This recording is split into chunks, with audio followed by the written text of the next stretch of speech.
যারা খুনি হাসিনার সহযোগী, তারা আমাদের বাচ্চাদের লাশের উপরে নতুন রাজনীতি করতে চাচ্ছে।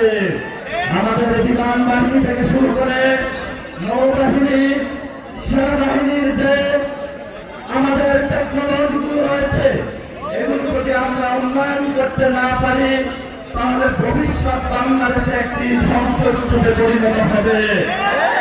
আমরা দেখেছিলাম সেখানে রানা প্লাজাতে ফায়ার সার্ভিস ট্রেন করেছে, বিভিন্ন প্রাকৃতিক দুর্যোগগুলোতে সরকারি যে সংস্থাগুলো রয়েছে সেগুলো আমাদের ট্যাক্সের টাকা শুধু বেতন নিয়েই তারা মাঠে বসেছিল, বাংলাদেশের মানুষকে রক্ষা করতে পারে নাই।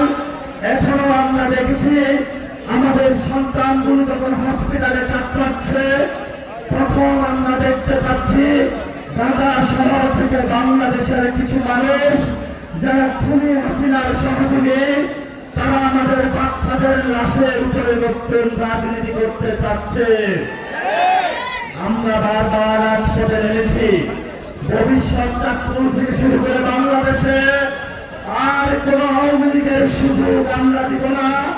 যারা সুযোগের অপেক্ষায় রয়েছেন, আপনারা আদিবাসীতে বাস করছেন, শহীদদের কসম নিয়ে আমরা বলেছি বাংলাদেশে শেখ হাসিনার বিচার হবে, মুজিববাদ ফিরতে পারবে না, আওয়ামী লীগ ফিরতে পারবে না, বাংলাদেশে আর কখনো যুবলীগ ছাত্রলীগের জায়গা হবে না।